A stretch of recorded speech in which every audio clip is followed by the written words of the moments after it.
Welcome to Raj news crime. వివాహేతర సంబంధాలు తరచుగా వినాశకరమైన పరిణామాలను కలిగిస్తూనే ఉన్నాయి. అవి తమ కుటుంబాలను పూర్తిగా విచ్ఛిన్నం చేస్తున్నాయి, ఛిద్రం చేస్తున్నాయి, సామాజిక గౌరవాలని మంట కలుపుతున్నాయి. ఢిల్లీలో తమ అక్రమ సంబంధానికి అడ్డుగా ఉన్నాడని తన భర్తనే అంతమొందించేందుకు భార్య, ఆమె మరిది ఇద్దరూ కలిసి కుట్ర పనిన విషాద ఘటన చోటు చేసుకుంది. వారు అతనికి నిద్ర మాత్రలలో విషం ఇచ్చి చివరకు విద్యుదాఘాతానికి గురై చనిపోయినట్లుగా చిత్రీకరించే ప్రయత్నం చేశారు ఆ దుర్మార్గులు, ఆ దుష్టులు.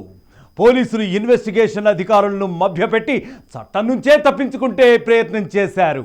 ఈ హేయమైన చర్య సమాజంలో నశిస్తున్న నైతిక విలువలు, కుటుంబ బంధాలు, నానాటికి క్షీణిపోతున్న కుటుంబ బంధాల ప్రాముఖ్యతను మరొక్కసారి నొక్కి చెబుతున్నాయి. భార్యాభర్తల బంధాల్లో నిజాయితీ లేమి అనేది కోలుకోలేని నష్టానికి ఎలా దారితీస్తుందో, కుటుంబాలను ఎలా రోడ్డు మీద పడేస్తుందో, కన్నవారందరికీ తీవ్రమైన మానసిక వేదనను ఎలా కలిగిస్తుందో ఇదిగో ఇటువంటి ఘటనలు సాటి చెబుతున్నాయి. దేశ రాజధాని ఢిల్లీలో ఒక దారుణమైన ఘటన జరిగింది. వివాహేతర సంబంధానికి అడ్డొస్తున్నాడని భావించి కట్టుకున్న భర్తనే కడదేర్చింది ఒక మహా ఇల్లాలు. ముఖ్యంగా ప్రియుడితో కలిసి ప్లాన్ చేసి మరి జూలై 13వ తేదీ రాత్రి తన భర్త తినే ఆహారంలో 15కు పైగా నిద్రమాత్రలు కలిపేసింది. అతడు భోజనం చేసి పడుకున్న తర్వాత నుంచి ఎప్పుడెప్పుడు చనిపోతాడా అని ఎంతో ఆతృతగా కళ్ళల్లో ఒత్తులేసుకుని మరీ ఎదురు చూసింది. ఎంతకు అతని శ్వాస ఆగిపోవడం లేదు. అతనైతే పడుకునే ఉన్నాడు, కానీ శ్వాస ఆగదే. అది గుర్తించి తన ప్రియుడికి మెసేజ్ పెట్టింది. అసలు దాని సంగతి ఏంటో చూడమని చెప్పగా కాసేపు వెయిట్ చేయి అని అతను ఈ మహాతల్లికి సూచన చేయగా అలాగే చేసింది. అయినా అతను ఎంతసేపటికి చనిపోకపోవడంతో, ఊపిరాడకపోవడంతో మళ్ళీ ప్రియుడికి చెప్పగా ఒక పని చేద్దాం, అతనికి కరెంట్ షాక్ పెట్టి మరీ చంపేద్దాం అని ఉచిత సలహా పడేశాడు. దీంతో ఆమె కూడా అలాగే చేసింది. భర్తను చంపి ఆపై ఆసుపత్రికి కూడా తీసుకెళ్ళింది. దేశవ్యాప్తంగా సంచలనం సృష్టిస్తున్న ఈ కేసు అసలు ఎలా బహిర్గతమైందంటే, ఢిల్లీకి చెందిన సుష్మితకు కరణ్ దేవ్కు చాలా రోజుల క్రితమే వివాహం జరిగింది. దాదాపు 10 ఏళ్లు కావస్తున్నట్లుగా కూడా తెలుస్తోంది. అయితే ఇంతకాలం వీరిద్దరి మధ్య కాపురం సజావుగానే సాగింది. అయితే సుష్మితకు ఇటీవలే తన భర్త సోదరుడు రాహుల్తో చెప్పుకోవడానికి సిగ్గుచేటు వివాహేతర సంబంధం ఏర్పడింది. తల్లి లాంటి వదినతో ఆ దుర్మార్గుడు అక్రమ సంబంధం పెట్టుకున్నాడు.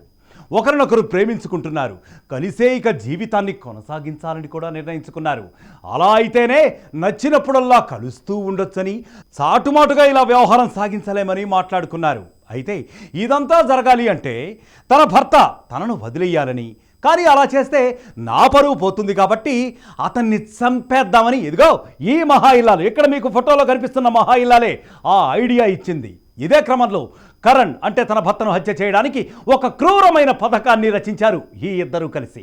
పథకంలో భాగంగా సుష్మిత కరణ్ తినే భోజనంలో ఏకంగా 15 నిద్రమాత్రలను కలిపింది. భారీ మోతాదులో మత్తుమందు తీసుకున్న కరణ్ అన్నం తిన్న వెంటనే స్పృహ కోల్పోయాడు. ఇలా అతన్ని బెడ్డుపై పడుకోబెట్టింది. స్పృహ అయితే కోల్పోయాడు, కానీ అతడు ఇంకా శ్వాస తీసుకుంటూనే ఉండడంతో ఇంకా చనిపోలేడు అని నిర్ధారణకు వచ్చింది భార్య సుష్మిత. ఇదే విషయాన్ని తన బావ ప్రియుడు అయిన రాహుల్కు చెప్పింది. కాసేపు అయితే చస్తాళ్లే, వేచి చూద్దాం అని చెప్పాడు అతను. ఆమె కూడా కాసేపు వెయిట్ చేసింది, కానీ గంటయ్యాక కూడా అతను శ్వాస తీసుకుంటూనే ఉండటంతో కరెంటు షాక్ పెట్టి ఇంకా చంపేయమని చెప్పి హతగాడు వివరించాడు. ఇక రాహుల్ సూచన మేరకు సుష్మిత భర్తకు విద్యుత్ షాక్ ఇవ్వడానికి ప్రయత్నించింది. అప్పుడే అతడు శ్వాస తీసుకోవటం ఆపేశాడు. అతడి ప్రాణాలు అనంతలోకాల్లో కలిసిపోయాయి. దీంతో కరణ్కు విద్యుత్ షాక్ తగిలి స్పృహ కోల్పోయాడని కుటుంబ సభ్యులను నమ్మించింది. తెగ హడావిడి చేసింది, తెగ కంగారు పడింది. హుటాహుటిన వెంటనే కుటుంబ సభ్యులు భయపడిపోయి ఆసుపత్రికి తరలించారు. అయితే ఆసుపత్రికి చేరుకునేసరికి కరణ్ మృతి చెందినట్లు వైద్యులు ప్రకటించారు. కరణ్ మృతిపై మొదట అతడి కుటుంబ సభ్యులు ఎంతమాత్రం అనుమానించలేదు, కానీ పోలీసులు మాత్రం ఎందుకో ఈ వ్యవహారంపై ఒక రకమైన అనుమానం వ్యక్తం చేశారు. ఎందుకంటే కరణ్ మృతదేహానికి పోస్ట్ మార్టం చేస్తామని చెబితే సుష్మిత, రాహుల్ అసలు దొంగలిద్దరే కదా, వీరిద్దరూ కూడా ఒప్పుకోలేదు. అలాగే పోలీసులతో కూడా కొంతసేపు వాగ్వాదానికి దిగారు. దీంతో పోలీసులకు మరింత అనుమానం బలపడింది. పోస్టుమార్టం నిర్వహిస్తామని చెప్పి వారు పట్టుబట్టి వారు అనుకున్న పద్ధతిలోనే నిర్వహించారు. ఇదే క్రమంలో అతడు నిద్రమాత్ర వల్ల మాత్రమే ప్రాణాలు కోల్పోయినట్లు తెలుసుకుని భార్య సుష్మితను అదుపులోకి తీసుకుని ఇంకే ఉంది తనదైన శైలిలో విచారించారు. ముందుగా ఆమె నిజం చెప్పకపోయినా ఆ తర్వాత మాత్రం ఒప్పేసుకుంది.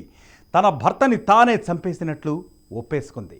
ప్రియుడు రాహుల్ కోసమే ఇదంతా కూడా చేసినట్లు వివరించింది. దీంతో ఇంకే ఉంది వారిద్దరినీ కూడా పోలీసులు అదుపులోకి తీసుకుని కేసు నమోదు చేశారు.